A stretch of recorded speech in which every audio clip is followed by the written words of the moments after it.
ఈరోజు అంటే 28 మార్చ్ 2002 సంవత్సరం, స్థలం హైదరాబాద్. నేను మీ అందరికీ తెలిసిన pyramid master D Shivaprasad. Pyramid spiritual societies India వ్యవస్థాపకులు బ్రహ్మశ్రీ పత్రిజీ గారిని మళ్లీ ఇంకొకసారి కలుసుకుందాం. పత్రిజీ, ఈరోజు పిరమిడ్ ధ్యాన ప్రపంచానికి పిరమిడ్ స్పిరిచువల్ సొసైటీస్ యొక్క థీమ్, బేసిక్ ఫిలాసఫీని వివరించి ప్రార్థన. బ్రహ్మశ్రీ పత్రిజీ. ఓకే శివప్రసాద్ గారు, ఈరోజు మనం ఈ యొక్క పిరమిడ్ స్పిరిచువల్ సొసైటీస్ యొక్క మూల సిద్ధాంతాలు, మూల జ్ఞాన ప్రకాశం గురించి మనం సవివరంగా తెలుసుకుందాం. అంతకుముందు మనం పిరమిడ్ యొక్క 18 ఆదర్శ సూత్రాల గురించి తెలుసుకుందాం. అంటే సరైన రీతిలో ధ్యానం చేయడం, చేయించడం, సరైన ఆధ్యాత్మిక పుస్తకాలు చదవడం, చదివించడం, అందరూ తమ తమ అనుభవాలను పంచుకోవడం, పరస్పరం మౌనంగా ఉండడము, మాంసం తినకపోవడము, శాకాహారం కూడా మితంగా ఉండడము, పౌర్ణమి రాత్రుల్లో ధ్యానం చేయడము, పిరమిడ్ శక్తిని ఉపయోగించుకోవడము, చిన్నపిల్లలకు చిన్నప్పటి నుంచి ఆధ్యాత్మిక శిక్షణ ఇవ్వడము, ఆధ్యాత్మిక శిక్షణలో డబ్బు ఎంతమాత్రం పుచ్చుకోకపోవడము, మరి డాక్టర్ల దగ్గర పోకపోవడము, మందులు తినకపోవడము, ఏ కాషాయ వస్త్రాలు ఇలాంటి వేష భాషలన్నీ వాటన్నింటికి దూరంగా ఉండడము, సామాన్యంగా ఉండడము, గృహస్థులుగా ఉండడము, ఎవరి సమస్యలను వారే పరిష్కరించుకుంటూ ఉండడము, ఎవరిని దేహి అని అడగకుండా, ఏ కర్మకాండలు చేయకుండా, మరి విగ్రహం యొక్క ఆరాధన, వ్యక్తి యొక్క ఆరాధన లేకుండా, ఈ విధంగా మనం పిరమిడ్ స్పిరిచువల్ సొసైటీస్ యొక్క 18 ఆదర్శ సూత్రాలు మనకు తెలుసు. ఈ రోజు ప్రత్యేకంగా ఈ పిరమిడ్ ఫిలాసఫీ అంటే మూల సిద్ధాంతాలు, మూల జ్ఞాన ప్రకాశాలు గురించి సవివరంగా మనం తెలుసుకుందాం. దీనిని పిరమిడ్ జ్ఞాన నవరత్నాలు అని మనం తెలుసుకోవాలి.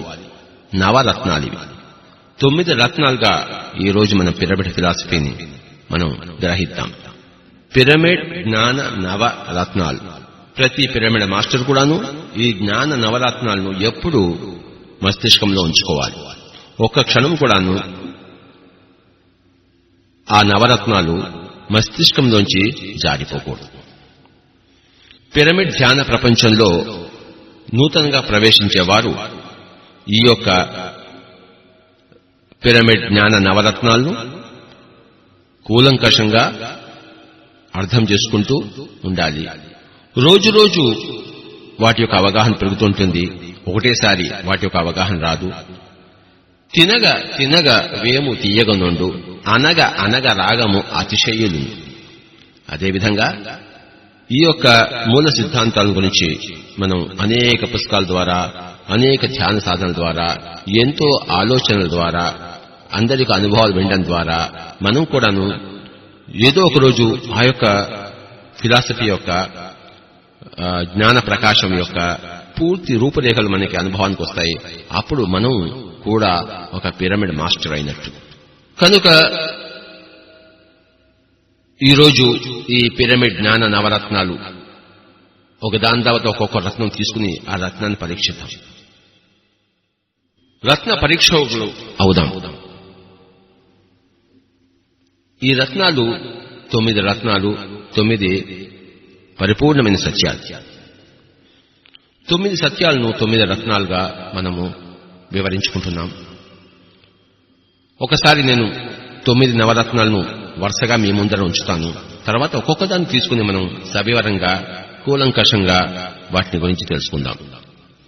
మొట్టమొదటిది ఏమిటంటే అహం బ్రహ్మాస్మి అని ఏదైతే వేదంలో ఉందో దాన్ని మనం తెలుగులో చెప్పుకోవాలంటే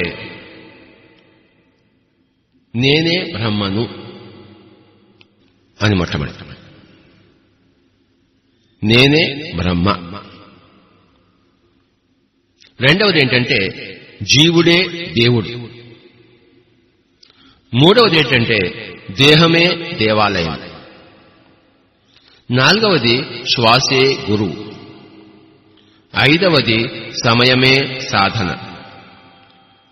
ఆరవది సహనమే ప్రగతి. ఏడవది అనుభవమే జ్ఞానం. 8 దానమే ధర్మం. 9 ధర్మమే పుణ్యము. అంటే మొట్టమొదటి మనం క్రమక్రమంగా పైకి వెళ్తూ వెళ్తూ వెళ్తూ పుణ్యము దగ్గరికి చేరుతాము. ఈ క్రమం గురించి ఇవాళ మనం తెలుసుకుందాం.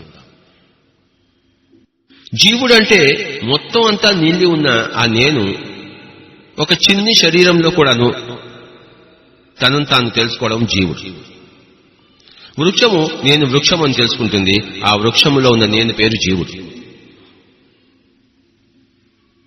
ఇక్కడున్న టి మురళీధర్ నా ముందర ఉన్నాడు, Alwal pyramid spiritual society founder. ఆయనకు ఒక నేను తెలుసు, అది జీవుడు. అలాగే ఇక్కడ మన రికార్డిస్ట్ గారు ఉన్నారు, వారు కూడా ఒక జీవుడు. వాళ్ళు ఇప్పుడు మాట్లాడుతుంటే వాళ్ళు చక్కగా రికార్డ్ చేస్తున్నారు. ఆయనకు నేను రికార్డ్ చేసి ఆయన మంచి సంగీతం కూడా బాగా పాడతారు. ఆయన PhD సంగీతంలో, చాలా అత్యద్భుతమైన మనిషి ఆయన. తన జీవత్వం గురించి ఆయనకు తెలుసు, తన దైవత్వం గురించి ఆయనకి ఇంకా తెలియలేదు. నేనే అంతా అన్న స్థితి ఆయన ఇంకా చేరుకోవాలి. కానీ వాస్తవం ఏమిటంటే ఈ జీవుడే దేవుడు. కానీ అంతటా నిండున్న నేను తనను తాను కుదించుకుని ఒకానొక చిన్ని శరీరంలో ఒక చిన్ని నేనుగా వ్యక్తపరిచినప్పుడు ఆ చిన్ని నేనుని జీవుడు అంటారు. ఒక ప్రోటాన్లో ఉండే జీవుడు, ఒక ఫోటాన్లో ఉండే జీవుడు, ఒక వృక్షంలో ఉండే జీవుడు, ఒక చేపలో ఉండే జీవుడు, ఒక టి మురళీధరలో ఉండే జీవుడు, Jagtial pyramid spiritual society founder Satyanarayana Murthy అదొక జీవుడు. కనుక అందరూ జీవుళ్లే. ఈ జీవుడు నేను కేవలం ఈ శరీరమే అనుకుంటున్నాడు, అది అజ్ఞానం. నేను 2 కాళ్ళు, ఒక ముక్కు, 2 కళ్ళు, జుట్టు ఉంది, ఇవన్నీ పోతే నేను ఉండను అనుకుంటే అది అజ్ఞానం. ఈ చిన్ని నేను ఒక రూపురేఖలు పోతే ఇంకా ఎంతో ఉంది. అది తెలుసుకున్నవాడు జీవత్వంలో ఉంటూ అజ్ఞానం లేనివాడు. అంటే తాను జీవుడుగానే ఉన్నాడు, మరి దేవుడుగా కూడా ఉన్నాడు అని తెలుసుకుని ఉన్నవాడు. కనుకనే జీవుడే దేవుడు అని తెలుసుకున్న వాళ్ళందరూ చెప్తారు. తెలుసుకుని వాళ్ళంతా ఏం చెప్తారు? జీవుడు జీవుడే, దేవుడు అనేవాడు ఎక్కడా లేడు అని నాస్తికులు. జీవుడు జీవుడే, దేవుడు అనేవాడు ఇంకెవడో ఉంటాడు, ఎక్కడో పైలోకల్లో ఉంటాడని మూర్ఖ ఆస్తికులు అంటారు. కానీ జీవుడే దేవుడు అని తెలుసుకున్నవారు ఆధ్యాత్మిక విజ్ఞానులు. సత్యం ఏంటంటే నేనే అంతా. రెండవ సత్యం ఏంటంటే ఇక్కడున్న వీడు అక్కడున్న అంతా రెండూ ఒకటే. కనుక ఇక్కడున్న వీడు అక్కడున్న అంతా ఒకటే అయినప్పుడు తెలుసుకున్నాడు, ఇక్కడున్న వీడు హాయిగా జీవిస్తాడు. ఏ జీవుడైతే తానే దేవుడని తెలుసుకున్నాడో వాడు ఎంత హాయిగా జీవిస్తాడో చెప్పనలవి కాదు. వాడి యొక్క ఆనందము, హాయి, భాగ్యం. ఏ జీవుడు నేను జీవుడినే, ఆ దేవుడు ఎక్కడో ఉన్నాడు, వాడిని నేను ప్రార్థించాలి, వాడు వేరే, నేను వేరే, దేవుడు వేరే, జీవుడు వేరే, లేకపోతే అసలు దేవుడు అనేవాడు లేనే లేడు, ఈ జీవుడే ఉన్నాడు, ఈ శరీరం చనిపోతే జీవుడు కూడా చనిపోతాడు, ఇలాంటి భావాలు ఉన్నవారు జీవితంలో ఎప్పుడు ఏడుస్తూనే ఉంటారు. అల్పత్వంలో కటకటలాడిపోతూ ఉంటారు. కనుక ఈ జీవుడు ఇక్కడున్నవాడే మొత్తం అంతా నిండి ఉన్నవాడు అని తెలుసుకోవాలి. మూడవది ఏంటంటే సత్యము, దేహమే దేవాలయం. ఈ దేహముందే ఈ జీవుడే దేవుడైనప్పుడు ఈ దేవుడుండే ప్రదేశము దేవాలయం కాకుండా మరి ఇంకేమవుతుంది? ఆది శంకరాచార్యుల వారు అన్నారు, దేహో దేవాలయో ప్రోక్త జీవో దేవో సనాతన. దేహమే దేవాలయము అని చెప్పబడింది, జీవుడే సనాతనమైన దేవుడు. సనాతనం అంటే సృష్టికి పూర్వం ఉన్న సృష్టికర్తే ఈ జీవుడు, వాడే వీడు. చూసారా? సనాతనం అంటే ఎప్పుడో పురాతనం, ఎక్కడ సృష్టి లేదో, ఎక్కడ కేవలం సృష్టికర్త ఉన్నాడో అంత సనాతనం అన్నమాట. ఈ దేహం ఏమిటి? ఇదే దేవాలయం. ప్రతి ప్రాణి యొక్క శరీరము ఆ యొక్క దైవత్వం యొక్క గుడి, కోవెల. దేహమే దేవాలయం, జీవుడే దేవుడు. ఆది శంకరాచార్యుల వారు తెలుసుకున్నారు, జీసస్ క్రైస్ట్ తెలుసుకున్నాడు, గౌతమ బుద్ధుడు తెలుసుకున్నాడు. మరి ప్రతి జ్ఞాని కూడాను ఈ విషయం తెలుసుకున్నవాడే, ప్రతి అజ్ఞాని కూడాను ఈ విషయాన్ని తెలుసుకోనివాడు. అజ్ఞానమే దుఃఖానికి కారణం, విజ్ఞానమే, ఆత్మజ్ఞానమే, ఆత్మ సుజ్ఞానమే, ఆత్మ విజ్ఞానమే ఆనందానికి హేతు. ఏమిటి ఆత్మ విజ్ఞానం? జీవుడే దేవుడు, దేహమే దేవాలయం. గుర్తుంచుకుందాం. ఎక్కడో బాబ్రీ మస్జిద్ దగ్గరికి వెళ్లి అయోధ్యలో దేవాలయం కడితే అదే దేవాలయం, అదే మస్జిద్ అనుకుంటే దానికంతా మూర్ఖ శిఖామణులు ఇంకొకరు ఉండరు. మక్కాలోనే, అరేబియాలోనే మసీద్ ఉంది, అక్కడికి వెళ్ళాలి, అక్కడే దేవుడు ఉన్నాడు, ఆ దేవాలయంలో దేవుడు ఉంటాడు మరి అనుకున్నవాడు ఎంత మూర్ఖులో. తిరుపతిలో దేవుడు ఉన్నాడు, 7 కొండలు ఎక్కాలి, ఆ విగ్రహం దేవుడు, అక్కడ దేవుడు ఉంటాడు, ఆ విగ్రహం చూస్తే దైవ దర్శనము. ఇదంతా పరమ మూర్ఖత. ఈ దేహమే దేవాలయము, ఈ జీవుడే దేవుడు. అయితే ఇది అనుభవం రావాలి. పుస్తక పరంగా, గురు పరంగా, మరి వినికిడి ప్రకారంగా మనం తెలుసుకుని ఉండవచ్చు, కానీ అనుభవంగా అది లేకపోతే అది జ్ఞానం కాదు. కనుక ఈ 3 నేనే అంతా అనే ప్రప్రథమమైన నవరత్నము, ఇక్కడున్న వాడే ఆ దేవుడు, జీవుడే దేవుడు అని 2వ సత్యం, దేహమే దేవాలయం అని 3వ సత్యము. 3 ఆధ్యాత్మిక సత్యాలు. ఈ 3 ఆధ్యాత్మిక సత్యాలు తెలుసుకోవాలంటే మరి ఏమి చేయాలి? అవే తర్వాత వచ్చే 4. ఫస్ట్ 3 నవరత్నాలు, తర్వాత 4 నవరత్నాలు, ఆఖరి 2 నవరత్నాలు. 3 + 4 + 2 = 9. ఈ 9లో ప్రప్రథమైన 3 యొక్క జ్ఞాన స్థితులు ఎక్కడికైతే చేరాలో వాటి యొక్క నిర్వచనాలు, ఏ స్థితిని అయితే మనం సదా పొంది ఉండాలో ఆ స్థితిని వివరించే, నిర్వచించే 3 స్టేట్మెంట్స్. ఇప్పుడు మనం మధ్యలో ఉండే 4 నవరత్నాలు, పిరమిడ్ జ్ఞాన నవరత్నాల దగ్గరికి వెళ్తాం. ఇది సాధనా ప్రకరణాన్ని సూచిస్తుంది. జ్ఞాన ప్రకరణాన్ని సూచించేది ఫస్ట్ 3, సాధన ప్రకరణాన్ని సూచించేది 2వ 4, సాధన అయిపోయిన తర్వాత చేయవలసిన దాన్ని సూచించేది ఆఖరి 2 నవరత్నాలు.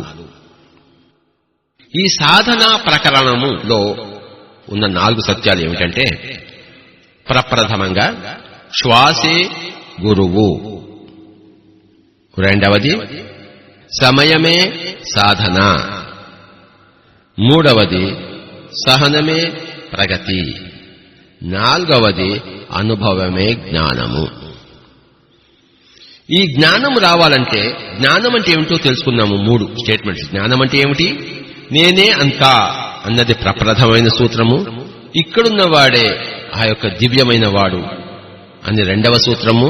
ఈ దేహమే దేవాలయము, మక్కా మసీదు దేవాలయం కాదు, కాశీలో ఉండే దేవాలయం కాదు.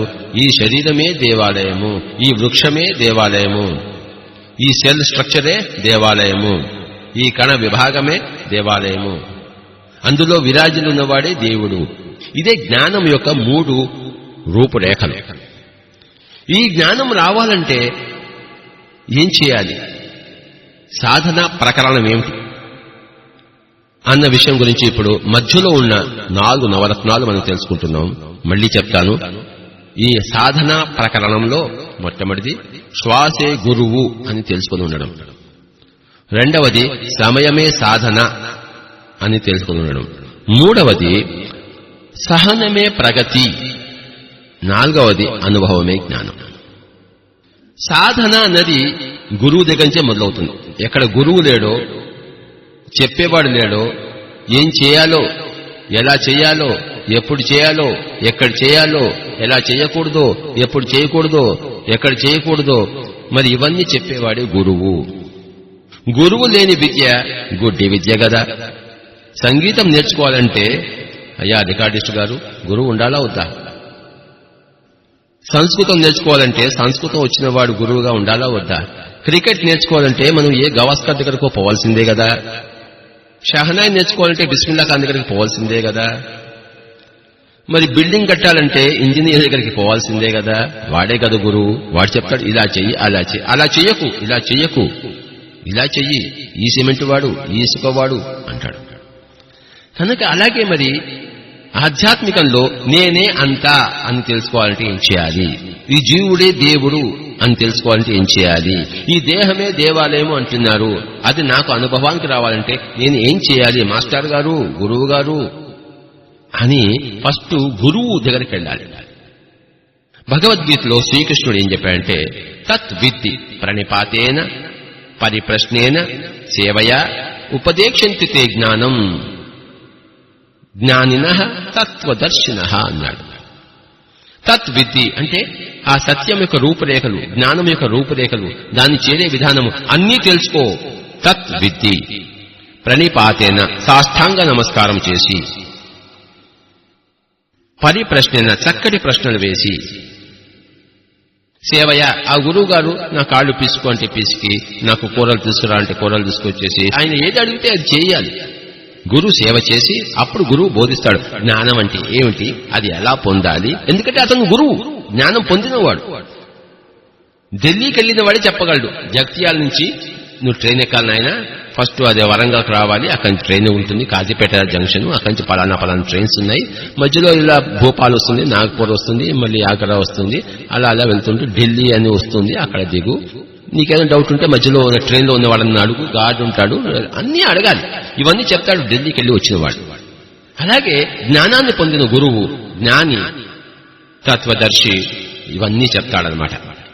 కనుక అతనికి సాష్టాంగ నమస్కారం చేయాలి, గురువు దగ్గరికి చేరాలి, గురువుకి సాష్టాంగ నమస్కారం చేయాలి, గురువు దగ్గర పరిప్రశ్నలు వేయాలి, గురువుకి సేవ చేయాలి.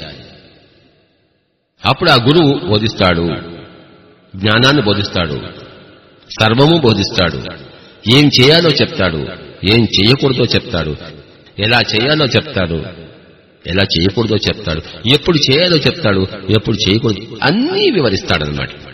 కనుక సాధన ప్రకరణం అనేది గురువు దగ్గరే మొదలవుతుంది కదా. కనుక ఈ సాధనా ప్రకరణంలో, ఈ యొక్క ఆధ్యాత్మిక సాధనా ప్రకరణంలో ఎవరు గురువు, ఏమిటి గురువు అంటే తెలుసుకోండి, శ్వాసే గురువు. ఒక మనిషి ఇంకొక మనిషి దగ్గరికి వెళ్ళనే అక్కర్లేదు. ఆధ్యాత్మిక సాధనలో తనలోకి తను చేసే ప్రయాణం ఇది. బయట చేసే ప్రయాణం అయితే బయట వాళ్ళని అడుక్కోవాలి. లోపల చేసే ప్రయాణం కనుక లోపల ఉన్న వాడిని అడుక్కోవాలి.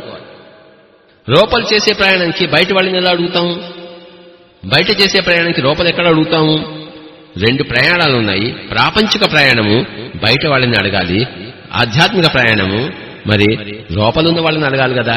కనుక లోపల ఎవడున్నాడు మనకి తెలిసి, మనకి శ్వాస వరకు మనకు తెలుసు, అది బయట నుంచి లోపలికి పోతుంది, లోపల నుంచి బయటకు వస్తుందని చెప్పేసి అక్కడ ఆ శ్వాసే గురువు అని ఆధ్యాత్మిక శాస్త్రము ప్రబోధిస్తోంది, ధ్యాన శాస్త్రం ప్రబోధిస్తుంది, అంతరంగిక శాస్త్రము ప్రబోధిస్తోంది.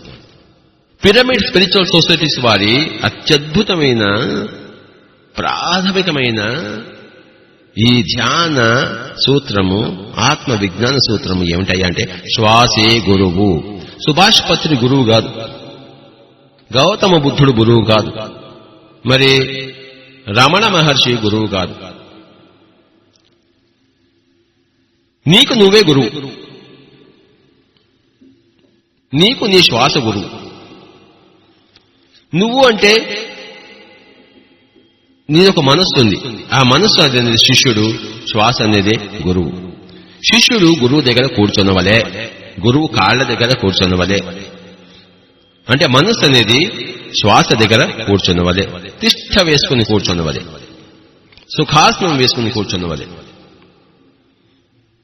బాగా హఠయోగం ప్రాక్టీస్ చేసేవాళ్ళైతే పద్మాసనం వేసుకుని కూర్చుంటారు. మరి యోగా అభ్యాసం లేని వాళ్ళు చక్కగా సుఖాసనం వేసుకుని కూర్చున్నవలే.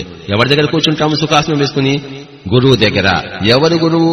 శ్వాసే గురువు. కనుక ఇక్కడ ఇంకొక మనిషి అవసరమే లేదు. ఏకలవ్యుడికి ద్రోణుడు చెప్పాడు, నీ శ్వాసే నీ గురువు నాయనా, నీ శ్వాసను అభ్యసించు అని చెప్పాడు. అరణ్యానికి వెళ్ళిపోయాడు.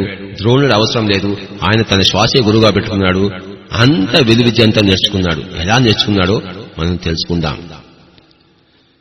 కనుక my dear friends, my dear pyramid masters and my dear Shivaprasad, my dear Muralidhar, my dear Jagtiya Pyramid Spiritual Society founder Dr. Satyanarayana Murthy, and my dear all human beings who want to progress spiritually, ఆధ్యాత్మికంగా అనుభవం పొందాలంటే తెలుసుకోండి. ఎవరయ్యా గురువు? సుభాష్ పత్రి గురువు కాదు, Jesus Christ గురువు కాదు, గౌతమ బుద్ధుడు గురువు కాదు, శ్రీకృష్ణుడు గురువు కాదు. శ్వాసే గురువు, శ్వాసే గురువు, శ్వాసే గురువు.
ఎంతవరకు మనం వచ్చామంటే ఇంతవరకు శ్వాసే గురువు అన్న ఆ యొక్క స్టేట్మెంట్ వరకు మనం వచ్చాం.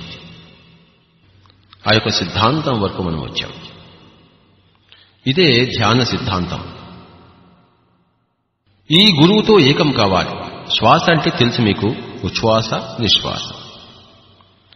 ఈ ఉచ్ఛ్వాస నిశ్వాస ఈ రెండింటినీ ఆన అపాన అని పాళిలో గౌతమ బుద్ధుడి నాటి కాలంలో అన్నారు.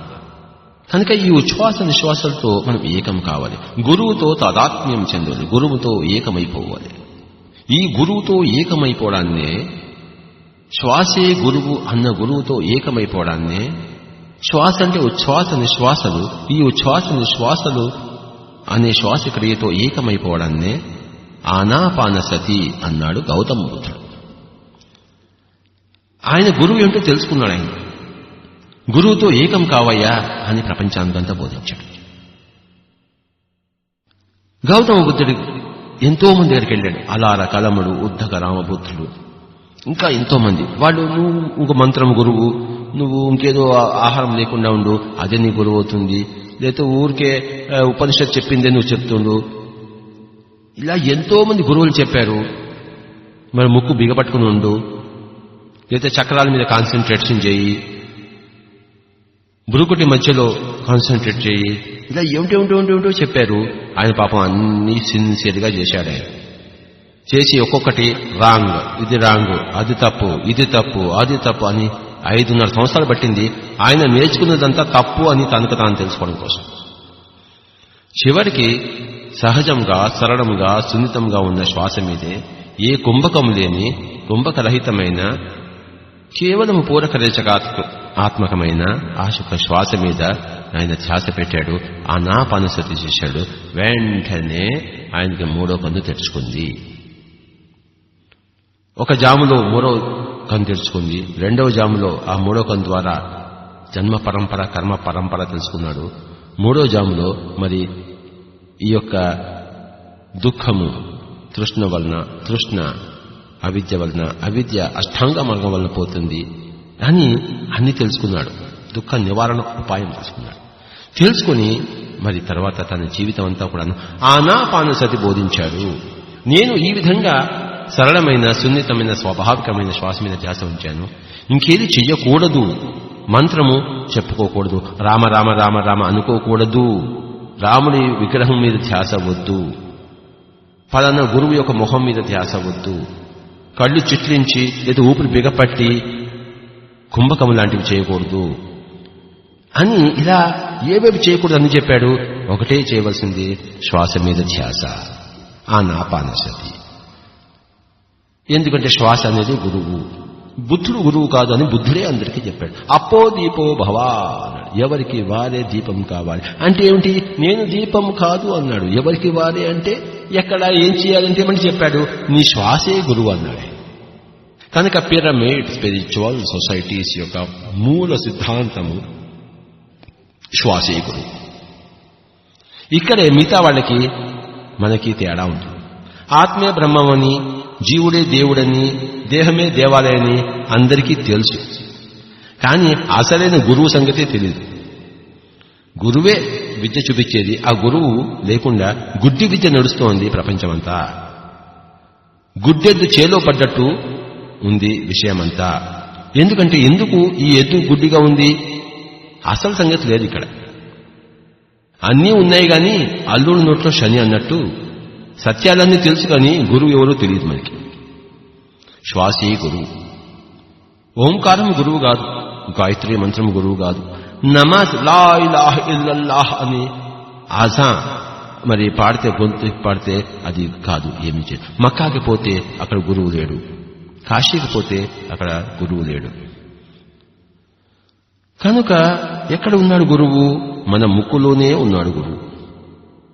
అందుకే అన్నమాచార్య వారు ఏమన్నారంటే,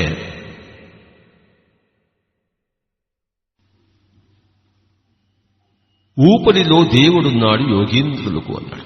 ఊపిరిలో దేవుడున్నాడు యోగీంద్రులు, కాయపుటి ఊపిరిలో గని ఉన్నది అన్నాడు అన్నమాచార్య వారు. చూశారా? ఆయన ఆ రహస్యం తెలుసు. కాయపుటి ఊపిరిలో గని ఉన్నది, ఊపిరిలో దేవుడున్నాడు యోగేంద్రులకు. చూశారా? ఈ రహస్యం అందరికీ తెలుసు, వాల్మీకి కూడా తెలుసు. అందుకే వాయుపుత్రుడివి కా నాయనా, పవనపుత్రుడివి కా నాయనా, మారుతీపుత్రుడివి కా నాయనా అన్నాడు. గౌతమ బుద్ధుడు ఆనాపానసతి అన్నాడు. కనుక ఈ శ్వాసే గురువు అన్నది మనకి అణువులోని ఇంకా ఎప్పుడు మార్గదర్శకత్వం కావాలన్నా శ్వాస దగ్గరికి పోవాలి, అంటే ధ్యానంలోకి పోవాలి, అంటే శ్వాస ధ్యాసలోకి పోవాలి, ఆనాపానసతిలోకి పోవాలి. కళ్ళు రెండు మూసేసుకోవాలి, చేతులు రెండు కట్టేసుకోవాలి, కాళ్ళు రెండు కట్టేసుకోవాలి, మస్తిష్కాన్ని స్విచ్ ఆఫ్ చేసుకుని శ్వాస మీద ధ్యాస ఉంచాలి. శ్వాసే గురువు, శ్వాస మీద ధ్యాసే మరి గురువుతో ఏకము కావడము. మరి ఇది ఎప్పుడూ చేస్తూనే ఉండాలి. ఎంత ఎక్కువ సమయం కేటాయిస్తే ఈ ఆనాపానసతికి అంత ఎక్కువ సాధన చేసేట్టు. కనుకనే 5వ సత్యం ఏమిటయ్యా అంటే సమయమే సాధన. ఎక్కువ సమయం సాధన కేటాయిస్తే ఎక్కువ సాధన జరుగుతుంది, తక్కువ సమయం కేటాయిస్తే తక్కువ సాధన జరుగుతుంది. సంగీతం నేర్చుకునేవాడు రోజుకి 1 గంట సాధన చేస్తే ఎంత సాధిస్తాడు? రోజుకి 5 గంటలు సాధన చేస్తే ఎంత సాధిస్తాడు? రోజుకి 5 నిమిషాలు చేస్తే ఎంత సాధిస్తాడు? కనుక ఎంత సమయం కేటాయిస్తామో అంత సాధన జరుగుతుంది. కనుక సమయమే సాధన అని చెప్పబడింది. అంటే we have to year mark lot of time for practice. శ్వాస మీద ధ్యాస ఉంచడానికి ఒక యోగి కాబోతున్నవాడు, యోగి కాదలుచుకున్నవాడు ఎక్కువ సమయాన్ని, వీలైనంత ఎక్కువ సమయాన్ని వీలు చేసుకుని ఎక్కువ సమయాన్ని కేటాయించాలి. సమయమే సాధన. అలా కళ్ళు రెండు మూసుకుని ఇలా కళ్ళు తెరిచేస్తే లాభం లేదు. అలా వీణ పట్టుకుని అలా సితార్ పట్టుకుని ఇలా మళ్ళీ ఛాయ్ తాగడానికి హోటల్కి వెళ్ళిపోతే వాడు సంగీత సాధకుడు కాడు కదా. హోటల్ గురించి మర్చిపోవాలి, ఛాయ్ గురించి మర్చిపోవాలి, ఇడ్లీ గురించి మర్చిపోవాలి, భోజనం గురించి మర్చిపోవాలి. త్యాగరాజ స్వామి ఏం చెప్పారంటే, నిద్ర నిరాకరించి తంబూల చేపట్టి అన్నాడు ఆయన. నిద్రని నిరాకరించాలి, రాత్రంతా కూర్చొని సాధన చేయాలి. అలాంటి వాడే సాధకుడు అనబడతాడు. కనుక సమయమే సాధన. ఎంత సమయం కేటాయించాడు. అథమ పక్షంలో ఎవరి వయస్సుకు తగ్గ అంత సమయం కేటాయించాలి. అంటే 5 ఏళ్ల పిల్లవాడు 5 నిమిషాలు, 10 ఏళ్ల పిల్లవాడు 10 నిమిషాలు, 20 ఏళ్ల పిల్లవాడు 20 నిమిషాలు, 30 ఏళ్ల పిల్లవాడు 30 నిమిషాలు, 40 ఏళ్ల పిల్లవాడు 40 నిమిషాలు, 50 ఏళ్ల పిల్లవాడు 50 నిమిషాలు, 70 ఏళ్ల పిల్ల మరి 70 నిమిషాలు. అథమ పక్షం అంటే minimum. Maximum the sky is not the limit. కనుక మినిమం చేసే తీరాలి, ప్రతిరోజు చేయాలి. దీన్ని ఏమంటామంటే మనం సమయమే సాధన. ఫస్ట్ గురువు ఎవరో తెలుసుకున్నాము. ఆ గురువు దగ్గరే సాధన ఉంటుంది. గురువు దగ్గర కాకుండా ఇంకెక్కడ ఉంటుంది సాధన? కనుక స్కూల్లో పిల్లల్ని పంపిస్తాం, స్కూల్లోనే వాళ్ళు ఎన్నో నేర్చుకుంటారు. ఇంటి దగ్గర అసలు ఆడుకోవాలి, ఇంటి దగ్గర పాడుకోవాలి. సాధన అంతా స్కూల్లోనే ఉంటుంది. ఇంటికి వచ్చిన తర్వాత మళ్ళీ హోంవర్క్ పుస్తకాలు పెడితే అది ఇల్లే కాదు, అది నరకంగా తయారవుతుంది. సాధన అంతా స్కూల్లోనే ఉండాలి. మన దగ్గర పిరమిడ్ మాస్టరు రామచంద్రరావు గారు ఉన్నారు. వాళ్ళ స్కూల్లోనే సాధన ఉంటుంది. ఇంటి దగ్గర వాళ్ళ సాధన చదువుకోనివ్వరు. స్కూల్లోనే అన్నీ ఉంటాయి. ఇంటి దగ్గర ఆడుకోవాలి, పాడుకోవాలి, తల్లిదండ్రులు ఉండాలి. ఇంటి దగ్గర చదువే ఉండకూడదు. ఆ చదువు అంతా స్కూల్లోనే ఉండాలి. అంటే గురువు దగ్గరే సాధన ఉండాలి. శ్వాసే గురువు. ఆ శ్వాసను గమనించడమే ధ్యాన సాధన. ఎంత సమయం కేటాయించాలి? ఎప్పుడు కేటాయించాలి? మీ ఇష్టం వచ్చిన సమయం కేటాయించవచ్చు. కళ్ళు రెండు మూసుకుని, వేరే ఏ పని లేనప్పుడు కళ్ళు రెండు మూసుకుని శ్వాస మీద ధ్యాస. ఇలా సమయం కేటాయిస్తుంటే సాధనలో మనం ముందుకు పోతుంటే ఎన్నో ఒళ్ళు నొప్పులు వస్తుంటాయి, కుండాలని పెయిన్స్ వస్తుంటాయి, ఎన్నో జన్మలుగా చేసుకున్న పాపకర్మలన్నీ ప్రక్షాళన చేసుకోవడానికి ముందుకు వస్తాయి, స్క్రీన్ ముందుకు వస్తాయి. అయ్యో అంతకు ముందు లేని నొప్పులు ఇప్పుడు ఎక్కడి నుంచి వచ్చాయి అంటారు. చాలా మంది మానేస్తారు. సహనం లేదు వాళ్ళకి. సంగీతం నేర్చుకోవడంలో సహనం ఉండదు. 5 రోజులు నేర్చుకుంటారు, 5 నెలలు నేర్చుకుంటారు, మరి సంగీతం మానేస్తారు. తబలా మానేస్తాడు, సితారా మానేస్తాడు, వీణ మానేస్తాడు. ఎవరో కొంతమందే మన ప్రాక్టీస్ చేస్తూ చేస్తూ చేస్తూ సహనంతో రవిశంకర్ అవుతారు, బిస్మిల్లా ఖాన్ అవుతారు. కనుక ధ్యాన సాధనలో కూడా ఒక పతంజలిలా, ఒక జీసస్ క్రైస్ట్ లా, ఒక గౌతమ బుద్ధుడా కావాలంటే ఎంత సహనం ఉండాలో. ఎన్నో నొప్పులు వస్తుంటాయి. వాటన్నిటిని ఎంతో మంది తిడుతుంటారు. ఏవయా ఊరికే కళ్ళు రెండు మూసి కూర్చుని మీరు ఏదైతే పని లేదని అవమానం చేస్తుంటారు. అయినా కూర్చోవాలి. బయట నుంచి అవమానం వస్తుంది, లోపల నుంచి నొప్పులు వస్తాయి, అయినా కూర్చోవాలి. సహనము పాటించవలే. రియాక్షన్ అయిపోయి కోపం వచ్చేసి నీ మీద నీ కోపం వచ్చి మరి చుట్టుపక్కల ఉన్న వాళ్ళ మీద కోపం వచ్చేసి మరి అసహనంగా ఉంటే ప్రగతి లేదు కదా, మానేస్తావు ప్రాక్టీస్. కనుక సహనమే ప్రగతి అనేది 6వ సిద్ధాంతము, పిరమిడ్ జ్ఞాన నవరత్నము.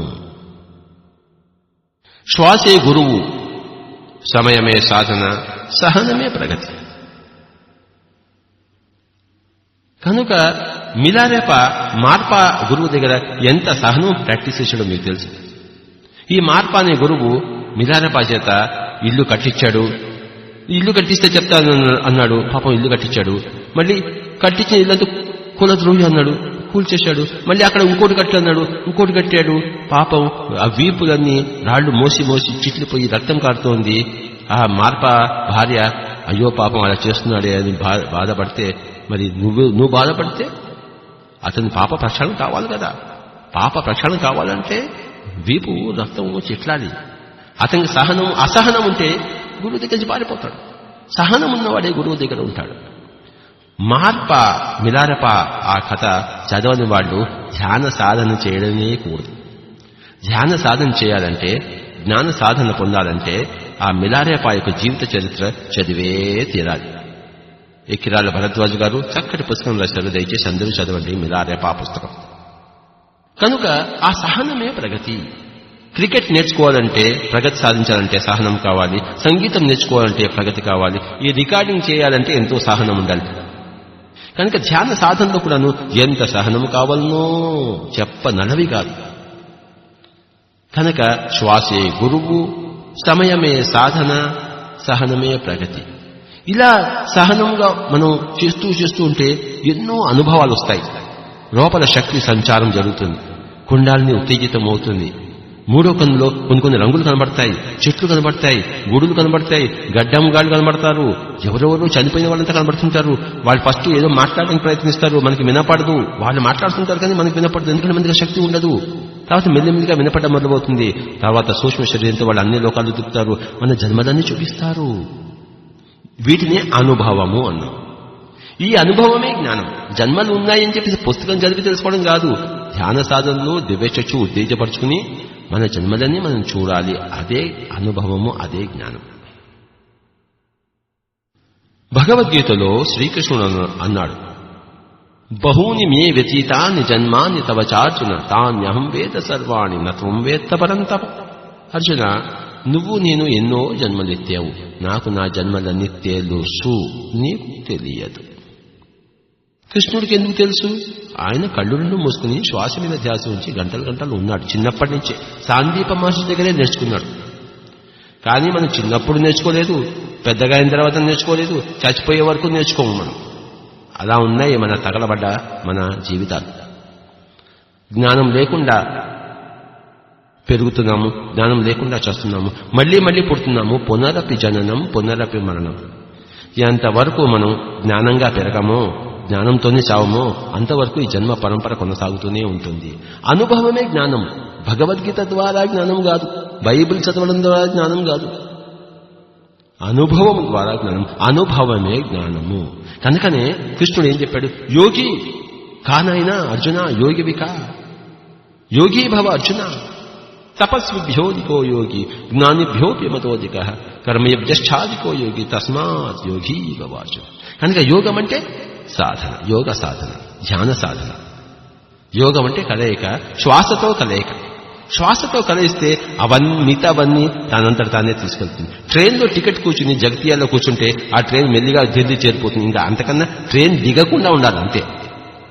అలాగే శ్వాస మీద ధ్యాస అనేది టికెట్ అందులో పెట్టి కళ్ళు రెండు మూసుకుని కూర్చుంటే ఆ ట్రైనే, ఆ శ్వాస, ఆ ధ్యాసే మరి అన్నీ చూపిస్తుంది, మనకి ఢిల్లీకి తీసుకెళ్ళిపోతుంది. కనుక శ్వాసే గురువు.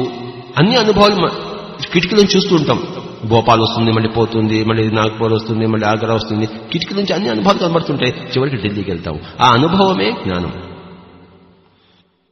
ఇంటి దగ్గర జగత్యాలో కూర్చుని మ్యాప్లో ఇది భోపాలు, ఇది ఆగ్రా, ఇది నాగ్పూర్, ఢిల్లీ అంటే మ్యాప్లో చూస్తే అది అనుభవం కాదు. జ్ఞానం ఉంది కానీ అనుభవం లేదు. మనము ట్రైన్లో ఎక్కాలి. అలాగే పుస్తకాల్లో నువ్వు శరీరం కాదు, నువ్వు ఆత్మ, నీకు ఎన్నో జన్మాలు ఉన్నాయి, మూడో కన్ను ఉంది అంటే ఏం లాభం? మనము అనుభవపూర్వకంగా వాటిని అన్నింటినీ తెలుసుకోవాలి. పిరమిడ్ స్పిరిచువల్ సొసైటీస్ వారు అందరికీ అనుభవం ఇవ్వడం కోసమే అందరినీ కూర్చోబెడుతుంటారు, కళ్ళు రెండు మూయిస్తారు. కనుక ఎంతో మంది, వేల మంది, లక్షల మంది ఇప్పుడు అనుభవం పొందారు, వాళ్ళ గత జన్మలు తెలుసుకున్నారు. డాక్టర్ సత్యనారాయణమూర్తి గారు మరి వశిష్ఠుడితో మాట్లాడారు. పి మురళీధర్ గారు తన జన్మలను తెలుసుకున్నారు, మూడో కన్ని మరి ఉత్తేజితపరుచుకున్నారు. పి మురళీధర్ గారి భార్యామణి మరి మేడం లక్ష్మి గారు ఇంత పెద్ద మూడో కన్ను తెచ్చుకుని రోజు అన్ని లోకాలు తిరిగి వస్తూనే ఉంటారు ఆవిడే. దీని పేరే అనుభవమే జ్ఞానం. అది జ్ఞానం అంటే. అంతేగాని చిన్మయానంద గారు వెళ్ళామనుకోండి, ఆయన భగవద్గీత శ్లోకాలు వదిలిస్తాడు కానీ ఆయనకు అనుభవం లేదు. ఆయన నువ్వు నీ జన్మలు చూసుకున్నావంటే అబ్బే నాకేం తెలియదు అంటాడు. నీకు మూడో కన్ను ఉందంటే అబ్బే నాకు లేదు అంటాడు చిన్మయానంద. కానీ ఈ టీ మురళీధర్ అంటాడు, నా మూడో కన్నుతో నేను చూసుకున్నాను అంటే. సో ఎక్కడ చిన్మయానంద, ఎక్కడ టీ మురళీధర్? కనుక పిరమిడ్ స్పిరిచువల్ సొసైటీస్ మాస్టర్లందరూ అపారమైన అనుభవంతో ఉన్న జ్ఞానులు. కనుక శ్వాసే గురువు, సమయమే సాధన, సహనమే ప్రగతి, అనుభవమే జ్ఞానము. ఇది సాధారణ ప్రకరణం. ఫస్ట్ జ్ఞాన ప్రకరణం చెప్పాము. 3 నేనే బ్రహ్మను, జీవుడే దేవుడు, దేహమే దేవాలయం. ఈ జ్ఞానం, ఈ 3 జ్ఞానం ఎక్కడొస్తుంది? అనుభవిస్తే వస్తుంది. కనుక అనుభవమే జ్ఞానం అన్నాం కదా. ఏమిటా జ్ఞానము? ఫస్ట్ చెప్పిన 3 స్టేట్మెంట్సే ఈ యొక్క అనుభవం వచ్చిన తర్వాత మనం ప్రాక్టికల్ గా మనం కూడా తెలుసుకుంటాము. కృష్ణుడు ఏం చెప్పాడంటే భగవద్గీతలో, నేను కొత్తగా చెప్తున్నది ఏమీ లేదు, ఉపనిషత్తులో చెప్పిందే నేను చెప్తున్నా. అంటే ఆ ఉపనిషత్తుకారులందరూ, ఆ యోగులందరూ ఇదే దర్శించారు, ఈ జ్ఞానాన్ని తెలుసుకున్నారు. ఎవరు తెలుసుకున్నా ఈ జ్ఞానాన్ని తెలుసుకోవాలి. ఎవడు ఎంత ధ్యాన సాధన చేసినా చివరికి ఈ జ్ఞానం దగ్గరికి వస్తాడు.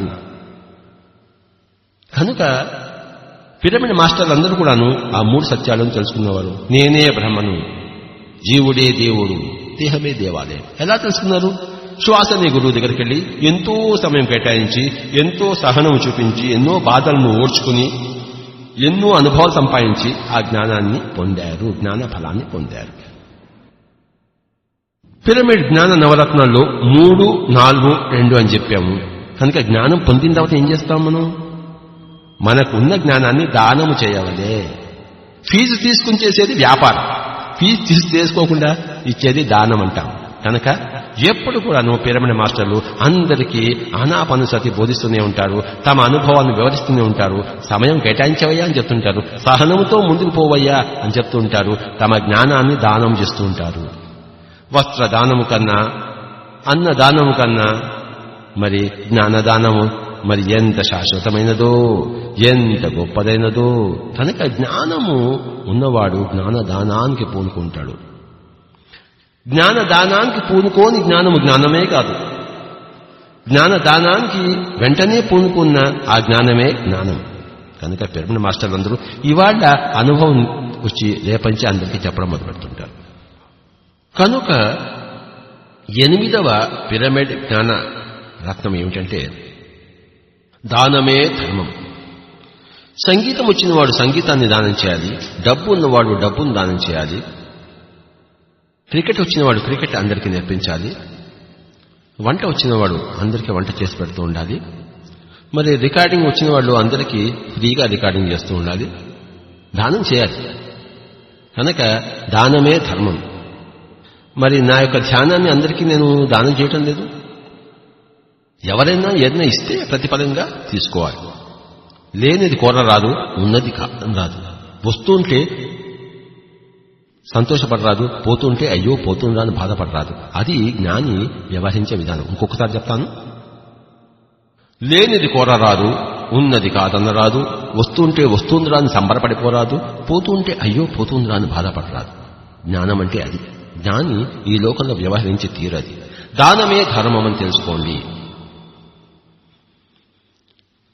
కనుక వారానికి ఒకరోజు దానం కాదు, నెలకి ఒకరోజు దానం కాదు, టైం పెట్టుకుని ధ్యానం కాదు. నువ్వు పొద్దున్నే వచ్చావేమిటి, సాయంత్రం రా దానం చేస్తానంటే, రామచంద్ర నువ్వు సాయంత్రం వరకు ఉంటావో వాడు ఉంటాడా? నువ్వు మధ్యాహ్నం కాలం చచ్చిపోవచ్చు, నువ్వు ఇంకెప్పుడు దానం చేస్తావు? కాల్ కరేసు ఆజ్ కరేసు అబ్ పల్ మే ప్రళయ హోయేగా ఫిర్ కరోగే కబ్. మై డియర్ ఫ్రెండ్స్, దానం ఎప్పుడు చేయాలంటే ఇప్పుడే చేయాలి, ఎక్కడ చేయాలంటే ఇక్కడే చేయాలి. కనుక నిత్యము దానం చేయడమే, నిత్యము ధర్మం చేయడమే పుణ్యము అనేది 9వ రత్నము. ఇప్పటికి మనం 9వ రత్నం దగ్గరికి వచ్చాము, నవరత్నం దగ్గరికి వచ్చాము. గుర్తుంచుకోండి, నవరత్నం ఏమిటయ్యా అంటే పుణ్యము. వాడు పుణ్యాత్ముడురా అంటాం. మరి మనము అపుణ్యాత్ముడు. వాడెందుకు పుణ్యాత్ముడు? వాడు ఎప్పుడూ దానంలోనే ఉంటాడు, ఎప్పుడూ ధర్మంలోనే ఉంటాడు. కనుక పుణ్యాత్ముడు. మనము రేపు దానం చేద్దాంలే, రేపు ధర్మం చేద్దాంలే, ఇవాళ దుప్పటి కప్పం పడుకున్నాంలే, ఇవాళ జేబు మటుకు మనకు నిండా ఉండాలి, జేబు ఖాళీ కాకూడదు, రేపు చేద్దాం దానం. మనం అపుణ్యాత్ములు. ఎప్పుడు దానం గురించి ధర్మం గురించి అనుక్షణం ఉండేవాడే పుణ్యాత్ముడు. వాడు పుణ్యాత్ముడు రా. ఎక్కడ ఏ సమయాన్ని వెళ్ళు, వాడు కాదండు. మురళీధర్ గారు ఉన్నారు అల్వాల, 2 గంటలకు వెళ్ళండి, వాళ్ళు ఆయన ధ్యానం నేర్పిస్తాడు. ఆయన వాళ్ళ ఇల్లు ఎప్పుడు తెరిచే ఉంటుంది, ఎంతమంది వెళ్ళినా సరే. పుణ్యాత్ముడు టి మురళీధరు పుణ్యాత్ముడు. మరి doctor Satyanarayana Murthy Jagtial pyramid spiritual society founder మరి పుణ్యాత్ముడు. ఆయన ఎప్పుడు వెళ్ళినా చెప్తుంటాడు. ఒక పక్కన డాక్టరే, కానీ ఎప్పుడు వెళ్ళినా ధ్యానం నేర్పించవలసి ఉంటే పిరమిడ్ కేకు అని పిరమిడ్ వెళ్ళి చూపిస్తూ ఉంటాడు. పుణ్యాత్ముడు అనమాట. వేమని ఏమన్నాడంటే, ఉప్పు కప్పు రొంబు నొక్కపోలిక నుండు చూడ చూడ రుచుల జాడవేరు, పురుషులలో పుణ్య పురుషులు వేరయ్య విశ్వధాభిరామ వినురవేమ. కనుక మనము పురుషులలో పుణ్య పురుషులము కావాలి. పిరమిడ్ మాస్టర్లందరూ కూడాను పుణ్య పురుషులు. ఈ భూమి అంతా కూడాను పుణ్య పురుషులు కావాలి. అందుకోసమే పిరమిడ్ స్పిరిచువల్ సొసైటీస్ మూవ్మెంట్ వారు మరి 2004 సంవత్సరం కల్లా ధ్యాన ఆంధ్రప్రదేశ్ కావాలని, 2008 సంవత్సరం కల్లా ధ్యాన భారతదేశం కావాలని, ప్రపంచమంతటా కూడాను ధ్యాన ప్రపంచం కావాలని చెప్పేసి 2012 సంవత్సరాల కల్లా కంకణం కట్టుకుని ఉన్నవారు. అందరూ మాస్టర్లు కావాలి, అందరూ యోగేశ్వరులు కావాలి. ఒక్క కృష్ణుడే యోగేశ్వరుడు కాదు, అందరూ యోగేశ్వరులు కావాలి. కనుకనే ఈరోజు మనం పిరమిడ్ జ్ఞాన నవరత్నాలు అన్న పిరమిడ్ ఫిలాసఫీ గురించి తెలుసుకున్నాము. ఇంకోసారి రిపీట్ చేస్తాను. నేనే బ్రహ్మను, నేనే అంతా మొట్టమొదటిది.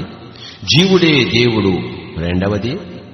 దేహమే దేవాలయము, ఇంకో దేవాలయం ఎక్కడా లేదు. Don't go to any Mandir, don't go to any Masjid, don't go to any church thinking that is the only దేవాలయం. నో, అన్ని దేవాలయాలు ఒకటే, అన్ని మస్జిద్లు ఒకటే, అన్ని చర్చిలు ఒకటే. నిజానికి అక్కడ చక్కటి వాతావరణం ఉంటుంది. అక్కడ పోయి చేయవలసింది ధ్యానము, పూజలు కాదు, వ్రతాలు కాదు, అమ్మల కలకలు అంతకన్నా కాదు. దేహమే దేవాలయము, మరి శ్వాసే గురువు. సమయమే సాధన. ఎక్కువ సమయం కేటాయిద్దాం, సహనం చూపిద్దాం. ఎన్నో నొప్పులు అవమానాలు వస్తుంటాయి, ఫిజికల్ పెయిన్ వస్తుంటుంది, మెంటల్ పెయిన్ వస్తుంటుంది, అందరూ చీదరించుకుంటుంటారు. అయినా సహనముగా ప్రగతి సాధించవలే. అనుభవాలు ఒక దాని తర్వాత ఒకటి వస్తూనే ఉంటాయి. ఆ అనుభవ సారమే జ్ఞానం. జీవితం మారిపోతూ ఉంటుంది. చెడు అలవాట్లు పోతాయి, మంచి అలవాట్లు వస్తాయి. బాగా మాట్లాడలేని వాడు బాగా మాట్లాడతాడు, బాగా రాయలేని వాడు బాగా రాస్తాడు, బాగా చదవలేని వాడు బాగా చదువుతాడు, అనారోగ్యంతో ఉండేవాడు అనారోగ్యం వస్తుంది. ఇవన్నీ అనుభవాలు. ఆత్మవిశ్వాసం పెరుగుతుంది, చక్కటి అనుభవం. కనుక అనుభవమే జ్ఞానం. ఏ పనైనా చేయగలము, అన్ని చక్కటగా జరిగిపోతుంటాయి. వెదకబోయిన తీగ కాలికి చుట్టుకుంటుంటుంది. అలాంటి అనుభవాలు ఎన్నో వస్తుంటుంటాయి. కనుక ఇవన్నీ అనుభవం, జ్ఞానం వచ్చిన తర్వాత మనకి ఏదైతే అనుభవం అయిందో అది మన నోట్లోంచి విస్తారంగా అందరికీ ప్రదానం చేస్తూ ఉండవలే. కనపడిన ప్రతి వాళ్లకు మనం ఇదయ్యా బాబు, ఈ నవరత్నాల గురించి చెప్పవాలి. పిరమిడ్ మాస్టర్లు అందరూ ఏం చెప్పాలంటే ప్రతి మనిషికి జ్ఞాన నవరత్నాల గురించి చెప్పాలి. రాముడు దేవుడు, నువ్వు పనికిమాలిన వాడివి కాదు, నువ్వే దేవుడు. కృష్ణుడు దేవుడు, నువ్వు పనికిమాలిన వాడివి కాదు, నువ్వే దేవుడు. చిన్నప్పటి నుంచి చిన్నపిల్లలందరికీ నువ్వు దేవుడు ఓయ్ చెప్పాలన్నమాట. చెప్పి నీ శ్వాస మీద ధ్యాస ఉంచు అని మార్గం చూపించాలి. వాళ్ళ చేత కూర్చుని చేయించాలి. పిరమిడ్ మాస్టర్లందరూ అన్ని స్కూళ్ల దగ్గరికి వెళ్లి ఈ నవరత్నాలను చెప్తూ ఒక ముక్క చెప్తే చాలు, వాళ్ళ రూపాయలకి వెళ్ళిపోతుంది. 10 సార్లు చెప్పక్కర్లే. చిన్న పిల్లలు స్వచ్ఛమైన మనిషి ఉన్నవాళ్ళు ఒక మాట చెప్తే వాళ్ళకి అందుకుంటుంది, జీవితం అంతా బాగుపడిపోతారు. కనుక ఆల్ పిరమిడ్ మాస్టర్స్ చక్కగా అందరి దగ్గరికి వెళ్ళి, ముఖ్యంగా పిల్లల దగ్గరికి వెళ్ళి ఈ యొక్క నవరత్నాలు చెప్తే వాళ్ళ చేత సాధన చేయించాలి. 2-3 సార్లు సాధన చేస్తే జీవితం అంతా వాళ్లే దాన్ని పట్టుకుంటారు. ఈ రోజు హైదరాబాద్ లో మనం శివప్రసాద్ గారు ఈ పిరమిడ్ ఫిలాసఫీ గురించి తెలుసుకున్నాము. మనం పిరమిడ్ జ్ఞాన నవరత్నాలను గురించి తెలుసుకున్నాము. పిరమిడ్ 18 ఆదర్శ సూత్రాల గురించి మనం తెలుసుకున్నాము. వేరే క్యాసెట్లో మనం తెలుసుకున్నాము, వేరే ప్రవచనంలో తెలుసుకున్నాము. కనుక పిరమిడ్ ఫిలాసఫీ అంతా ఈ 18 ఆదర్శ సూత్రాల్లోనూ ఈ యొక్క నవరత్నాల్లోనూ ఇమిడి ఉంది. కనుక ఏమిటయ్యా మీరేం చేస్తుంటారు, మీ ఫిలాసఫీ ఏంటుంటే 18 సూత్రాల కార్యక్రమమే అది మనం ఏం చేస్తుంటాము. ఈ 9 నవరత్నాలే మనం ఏమి అవగాహన చేసుకున్నాము, ఏది మన జ్ఞాన ప్రకాశము. మన జ్ఞాన ప్రకాశము ఈ యొక్క 9 నవరత్నాలు. మనం ఏం చేస్తుంటామో, మనకు ప్రణాళిక ఏమిటి, మనకు కార్యక్రమ సూచిక ఏమిటి, అదే అవన్న 18 పాయింట్ ఫార్ములా. పిరమిడ్ మాస్టర్ల 18 ఆదర్శ సూత్రాలు. మరి ఇంకా అందరము ధ్యానంలోకి, ధ్యాన ప్రచారంలోకి, జ్ఞానంలోకి, జ్ఞాన ప్రచారంలోకి వెళ్ళిపోదాం.